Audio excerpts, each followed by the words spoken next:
semana para poder tener un tiempo de enseñanza bíblica ahora adaptado a ellos.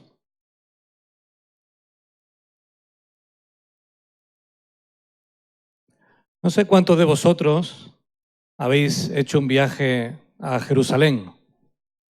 Algunos levantáis la mano. No sé cuántos de vosotros os gustaría hacer un viaje a Jerusalén. Que no habéis estado. Muchos más, ¿verdad?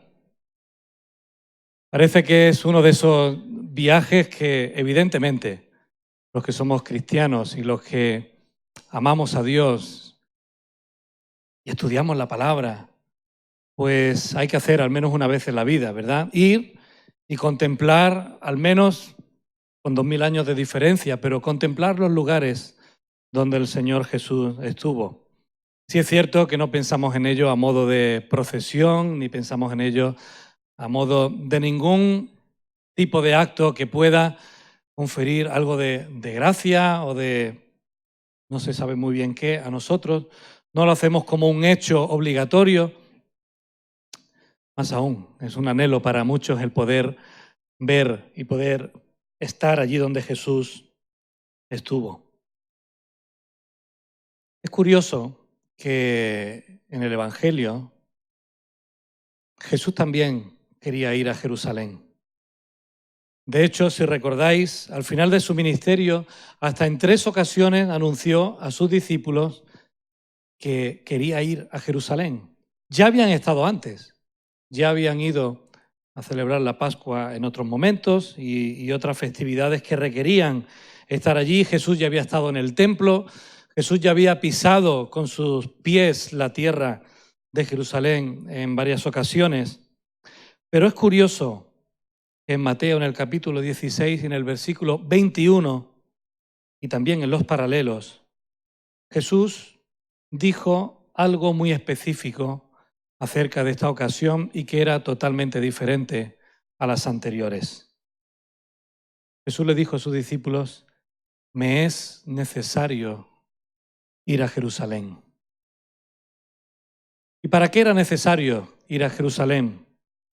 Pues a continuación les dijo: porque he de padecer mucho de los ancianos, de los principales sacerdotes y de los escribas, y ser muerto y resucitar al tercer día.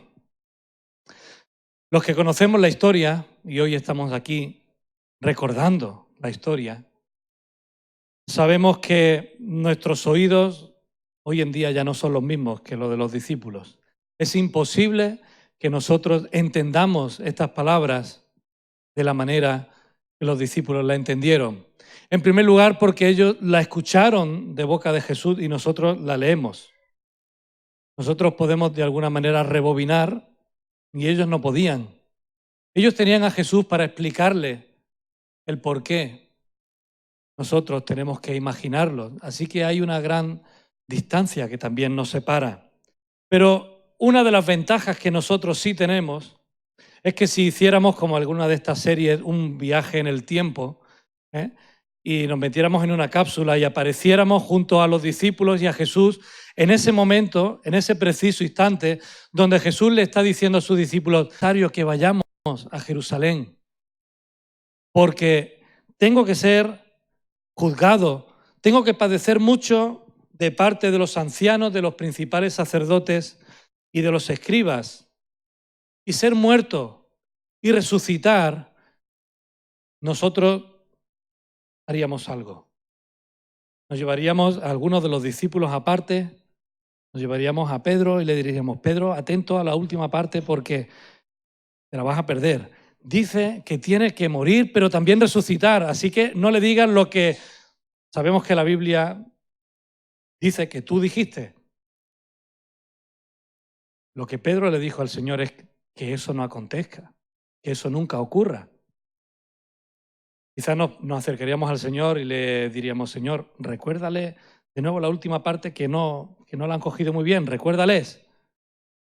Vas a morir, pero que vas a resucitar. Eso no ocurrió. Jesús, en su progresividad, permitió, o al menos entendemos, detrás de las palabras tanto de Jesús como de sus discípulos, que Jesús permitió por algún tiempo que su entendimiento fuera velado. No lo dice así la Escritura, pero lo vemos en todo lo que ocurrió. Porque aunque Jesús se lo había dicho en 3 momentos diferentes, ellos parecen que no captaban la intensidad de lo que iba a ocurrir. El mensaje para defensa de ellos y para, ahora sí, olvido nuestro, porque no conocemos las Escrituras como ellos habían vivido todo el ministerio de Jesús. La realidad es que para nosotros, si recordamos la última parte, se nos olvida lo del centro. Y es que en realidad ya habían intentado en varias ocasiones matar a Jesús. El Evangelio de Juan es posiblemente el que más intensidad pone a esos momentos. El que de una manera más intencional, y sabemos que el Evangelio de Juan es mucho más teológico que el resto, que los sinópticos, que son más narrativos. Juan parece ser un objetivo en mente cuando decide escribir su Evangelio. Y lo vemos en el primer capítulo. Manifestar que el poder de Dios, que la luz se ha hecho presente y que el hecho de que Jesucristo estuviera en la tierra marcó un antes y un después en la historia de la humanidad.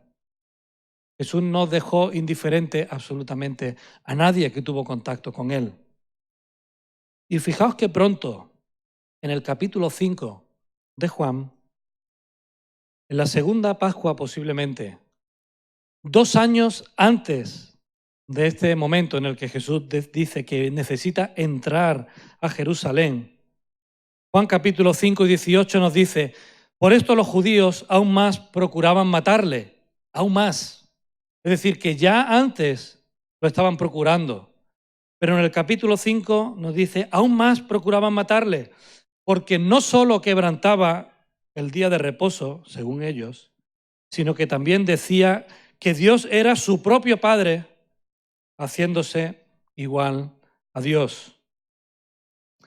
Un poco más adelante, también en Jerusalén, cuando visitó la fiesta, o para celebrar la fiesta de los tabernáculos en el templo, sobre año y medio antes de la entrada triunfal, medio año después de esa primera indicación del capítulo 5, nos dice en el capítulo 7 y versículo 10 y el versículo 25, andaba Jesús en Galilea, pues no quería andar en Judea, porque los judíos procuraban matarle.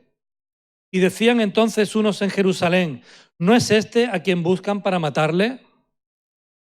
En el capítulo 8 de Juan, versículo 40 y versículo 59, Jesús diciendo, ahora procuráis matarme a mí, hombre que os he hablado la verdad, la cual he oído de Dios. ¿No hizo esto Abraham también? Un poquito más adelante, en el versículo 59, dice, tomaron entonces piedras para arrojárselas, no para echárselas para que las cogiera. No querían apedrearle. Jesús se escondió y salió del templo, y atravesando por medio de ellos se fue. Estamos en el capítulo 8. En el capítulo 10, versículo 31, los judíos volvieron a tomar piedras para apedrearle y procuraron otra vez prenderle, pero él se escapó de sus manos. En el capítulo 11, versículo 53, tras la resurrección de Lázaro, también procuraron matar a Jesús. Dice en el capítulo 11 que aquel día fue cuando ya acordaron matarle. En todas estas ocasiones Jesús se escapó de ellos. Pero qué curioso que ahora es el mismo el que dice, necesito ir para que eso ocurra. Me es necesario ir allí para que hagan conmigo precisamente lo que ellos están tramando. No era, por lo tanto, ahora una posibilidad, era una realidad que ocurriría. Porque si ya intentándolo Jesús anteriormente decidió escapar, ahora que voluntariamente iba a Jerusalén, ¿cuál sería el destino? Los principales sacerdotes y los fariseos habían dado orden de que si alguno supiese dónde estaba, lo manifestase para que le prendiesen. Juan 11, 57. Nuestro hermano Carlos ha leído cómo fue el momento de la ejecución de Jesús. Sabemos qué clase de muerte tuvo. Y cuando recordamos Getsemaní, justo el momento antes, en el Monte de los Olivos, donde él iba a ser entregado, nos damos cuenta de que Jesús también sabía cuán cruel sería su muerte. No obstante, le era necesario ir allí. Eso también lo sabía, y lo sabía perfectamente. ¿Qué sería lo que Jesús tenía en mente cuando él pensaba acerca de su necesidad de ir a Jerusalén? Pues tendríamos que ir al Nuevo Testamento, mucho después, para ver cómo reflexionaron algunos de sus discípulos, cómo reflexionaron algunos de los apóstoles acerca de ese momento de entrega. El autor a los Hebreos, en el capítulo 12 y versículo 2, dejó recogido que Jesús es el autor y el consumador de la fe. Y nos dice algo interesante, el cual por el gozo puesto delante de él sufrió la cruz. Parecen palabras contradictorias. Por una parte, Jesús estaba sufriendo. Dice que sus gotas de sudor eran como gotas de sangre. Y él oró al Padre diciendo, si es posible, pasa de mí esta copa. Pasa de mí este momento, mas no se haga mi voluntad, sino la tuya. Eso nos lo dice alguien que está lleno de gozo, ¿verdad? Eso nos lo decimos nosotros cuando estamos pasando por un buen momento de la vida. Señor, pasa de mí la felicidad. No cuadra, ¿verdad? ¿Estaba entonces el autor a los Hebreos equivocado? ¿Nos está vendiendo una película que no es realmente como ocurrió? Ni mucho menos. Posiblemente tenemos que preguntarnos, como el autor a los Hebreos hace a lo largo de toda su carta, ¿qué clase de muerte podía producir esa mezcla de sufrimiento y al mismo tiempo de gozo intenso? La clave empezamos a verla en la institución de la Cena del Señor. Cuando Jesús le dice a sus discípulos ir a preparar la Cena de la Pascua, estando Jesús en Jerusalén, y cuando está partiendo el pan, está repartiendo la copa, Jesús le dijo a sus discípulos, porque esto es mi sangre del nuevo pacto, que por muchos es derramada para remisión de pecados. Estas palabras tienen un eco en lo que el profeta Jeremías en el capítulo 31 y versículo 34 dijo, muchísimos años antes. Todos me conocerán, desde el más pequeño de ellos hasta el más grande, dice el Señor, porque perdonaré la maldad de ellos y no me acordaré más de su pecado. Jesús asumió su muerte con gozo porque sabía que con ello millones y millones de personas a lo largo de toda la historia serían perdonadas, serían reconciliadas con Dios, salvadas, tendrían una nueva vida y una vida eterna. Así que su entrega, aunque conllevaba dolor y sufrimiento, al mismo tiempo producía en Jesús un gozo al saber que Él estaba ocupando el lugar que a ti y a mí me correspondían en esa cruz. Pedro lo asumió de una manera clara y sencilla. Aquel que le había negado, aquel que no había estado a los pies de la cruz, tiempo más tarde, no mucho tiempo después, pero tiempo más tarde, en Hechos de los Apóstoles, él está predicando a los judíos acerca de lo que ha ocurrido con Jesús. Él está hablando a todos los que estaban allí pendientes de lo que estaba ocurriendo después del Espíritu Santo ser derramado en Pentecostés.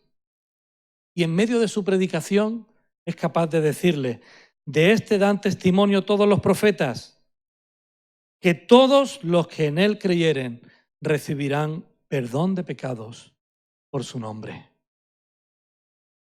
El perdón de los pecados que aparece en Jeremías, que aparece en todos los profetas, ese amor de Dios manifestado para limpiar las vidas, se hace claro y evidente en la cruz del Calvario. Pablo, aunque no fue testigo directo del ministerio de Jesús, pero sí un gran teólogo de la cruz, posiblemente el mayor que jamás hayamos tenido, habló en repetidas ocasiones acerca de la cruz, del perdón, de ese perdón que podemos adquirir gracias a la muerte de Jesucristo. A los colosenses, en el capítulo 1 y versículos 12 al 14, les dijo que tenían que vivir con gozo, dando gracias al Padre, que nos hizo aptos para participar de la herencia de los santos en luz, el cual nos ha librado de la potestad de las tinieblas y trasladado al reino de su Hijo amado. Esa es la vida de la cual hablábamos, esa es la nueva vida que se traslada por la eternidad, no de la condenación por vivir de espaldas a Dios, sino cogidos de la mano de un Padre que quiere perdonarnos. Dice que Él nos ha librado de las tinieblas para trasladarnos al reino de su amado Hijo, en quien tenemos redención por su sangre, el perdón de pecados. Y en el capítulo 2 también les dice a los colosenses, vosotros, estando muertos, os dio vida juntamente con Él, perdonándoos todos los pecados, anulando el acta de los decretos que había contra vosotros. Esa sentencia que ya estaba escrita acerca de cuál es nuestro destino. Jesucristo la había quitado, clavándola en la cruz y despojando a los principados y a las potestades. Dice que los exhibió públicamente, triunfando sobre todos y cada uno de ellos en la cruz. Jesús fue con gozo a la cruz porque estaba manifestando que el perdón de Dios era una realidad para la humanidad a partir de ese momento. Un perdón que nos posibilita la reconciliación con Dios. Famoso texto de Pablo a los Corintios, ¿verdad? En el capítulo 5. De modo que si alguno está en Cristo, una nueva criatura es. Las cosas viejas pasaron y aquí todas son hechas nuevas. Y todo esto proviene ¿de quién? De Dios, quien nos reconcilió consigo mismo por Cristo y nos dio el ministerio de la reconciliación. ¿Y cuál es ese ministerio? El proclamar que Dios estaba en Cristo reconciliando consigo al mundo, no tomándonos en cuenta a los hombres nuestros pecados. Y al mismo tiempo nos encargó a nosotros el ministerio de la reconciliación. Así que somos como embajadores de Cristo. Como si Dios rogase por medio de nosotros. Y ahora podemos todos nosotros decir, os rogamos en nombre de Cristo, reconciliaos con Dios. Al que no conoció pecado por nosotros, lo hizo pecado, para que fuésemos hechos justicia de Dios en él. Esa es la maravilla de la cruz. Ese es el misterio de la cruz. El sufrimiento traía gozo. Que el momento más indigno de la vida de Jesucristo, al mismo tiempo era el momento más glorioso de su vida. Que allí subido en una cruz era lo peor que una persona podía experimentar en su vida. Al mismo tiempo se estaba convirtiendo en lo mejor que Cristo podía anhelar. Ese perdón, como hemos leído también, empezó a gestarse en la cruz del Calvario. En la propia crucifixión, cuando llegaron al lugar llamado de la Calavera, le crucificaron allí y a los malhechores, uno a la derecha y otro a la izquierda. Y Jesús decía, Padre, perdónalos, porque no saben lo que hacen. Jesús ya estaba proclamando que era necesario ir a Jerusalén, ser juzgado, ser maltratado y ser crucificado, porque él tenía que proclamar de viva voz que el perdón de Dios estaba disponible para toda persona. Quizá nuestro problema de reconocer nuestro pecado. Por mi experiencia y por lo que hablo con muchas personas, ese momento es un momento indigno. Es un momento que parece que es para otros, pero no para uno mismo. El que nos traten y el que nos hablen como que todos somos pecadores es algo que no cuadra en el mensaje que hoy día escuchamos por todos sitios. Días donde nuestros filósofos más prominentes declaran que el ser humano tiene poder para cambiar absolutamente todo. Que tú y yo podemos ser empoderados para superar cualquier situación. Que tú y yo podemos estudiar y conseguir todo lo que nos propongamos. Y cuando lo hacemos y no lo conseguimos, entonces llega la frustración. Porque no todo es posible gracias a nosotros. Siempre dependemos de alguien para algo. Esa frustración que tenemos que aprender a sobrellevarla. Que no por hacer A, B y C consigo todo lo que yo quiero, es algo que está en el ADN del corazón de Dios. Porque Dios nos llama a que dependamos de Él para todas las cosas. Si no somos capaces de reconocer nuestro pecado, tampoco seremos capaces de recibir el perdón de Dios. Dice el apóstol Juan en su primera carta, en el capítulo 1, versículos 8 y 9, si decimos que no tenemos pecado, nos engañamos a nosotros mismos. Y la verdad no está en nosotros. Si confesamos, por el contrario, nuestros pecados, Él es fiel y justo para perdonar nuestros pecados y limpiarnos de toda maldad. Pensar que como seres humanos y como personas somos de lo mejor, perdóname la expresión, que ha parido madre, es algo que tienes que revisar si quieres recibir el perdón de Dios. Evidentemente que vemos cosas buenas en nuestras vidas. Evidentemente que vemos cosas buenas en los demás. Pero ese fue el problema principal de uno de los ladrones crucificados juntamente con Jesús. No reconoció su injusticia, no reconoció su maldad, no se reconoció inferior a Jesús, sino que intentó utilizarle. Si tú eres el Mesías, ese que de manera burlona han puesto ahí encima de tu cabeza en latín, en griego y en hebreo, si tú eres quien dice ese cartel que eres y quien tú has dicho que eres, bájate y de camino, sálvame a mí también. Su compañero, desde el otro lado, tuvo que decirle, ¿ni aún tú temes a Dios estando en la misma condenación? Nosotros a la verdad justamente padecemos porque estamos recibiendo lo que merecieron nuestros hechos. Estaba reconociendo que él había hecho algo por lo cual estaba siendo crucificado. Estaba reconociendo que sus actos, su forma de vida, no se nos dice cuál fue, pero merecía el pago de la cruz. Mas este ningún mal hizo. Mas este ningún mal hizo. Hemos leído antes que sin haber pecado asumió nuestro pecado para ocupar nuestro lugar. Y le dijo a Jesús, acuérdate de mí cuando vengas en tu reino. Y entonces Jesús le dijo, de cierto te digo que hoy estarás conmigo en el paraíso. Ayer, y hay un PowerPoint por ahí, Daniel, que si puedes lanzar.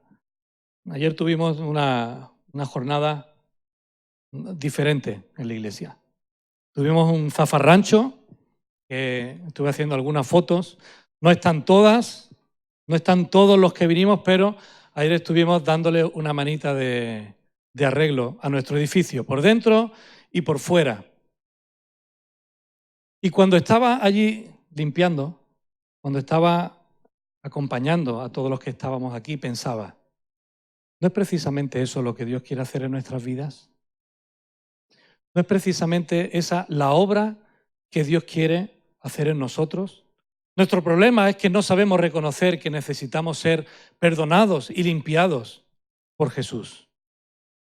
Que no necesitamos ser perdonados y limpiados de todas aquellas cosas que hay en nuestra vida que nos hacen, como dice la palabra, que no hay justo ni aun uno. Pensamos que eso tiene que ser para otros. Le hice una foto a eso mientras estaba rascando por aquí delante. Y un hermano me decía, de eso tenemos que hablar algún día en el culto. Y yo le dije, pues a lo mejor mañana digo algo. ¿Sabéis por qué? Porque a veces pensamos que el pecado es algo tan tremendamente grande como limpiar este edificio, algo tremendamente grande que hemos hecho que nos aparta de Dios, y no somos conscientes de que a veces hay trocitos de pegamento pegado por ahí, que hay que coger una espátula, una cuchilla e ir limpiando con tranquilidad. Hermanos, Dios, no hay pecado tan grande ni tan duradero que no pueda perdonar de ti. Pero tampoco te equivoques. No hay pecado tan pequeño que no quiera limpiar de tu vida. Y a veces los que ya conocemos el mensaje y los que ya hemos aceptado a Jesús y le hemos pedido perdón por nuestros pecados, caemos en pensar que no necesitamos tanto. Y nos olvidamos que cada rincón de nuestra vida quiere ser limpiado por Jesús. Solo el perdón de Dios a través de Jesús puede darte la vida eterna que necesitas. Ese es el gran mensaje, porque todos hemos pecado y estamos destituidos de la gloria de Dios. Así que piensa, ¿cuál es la situación de tu vida? ¿Qué momento de tu vida estás? ¿Estás en un momento en el que vives apartado de la gracia de Dios? ¿Apartado de la crucifixión de Jesús? ¿Apartado de ese momento en el que Él estaba supliendo tu lugar? ¿Te sientes pecador porque hay cosas en tu vida que a Dios no agradan? ¿O te sientes como el primer malhechor? Bueno, vale, pero si Dios existe, que me solucione la vida y después ya veremos. A Jesús le era necesario ir a Jerusalén, pero a ti y a mí también nos era necesario que Él fuera. Así que piensa en ello. Y hoy que estamos recordando ese momento, espero que puedas decirle, como el otro malhechor le dijo a Jesús, tú no mereciste estar en la cruz del Calvario. Que merecía estar allí era yo. Así que si ese sacrificio fue por mí, si puedo alcanzar tu perdón, cuando vengas en tu reino, yo quiero estar contigo. Si haces eso, lo que escucharás de Jesús es, de cierto te digo, que hoy, si murieras como ese malhechor muere, estarás conmigo en el paraíso. Que Él te bendiga.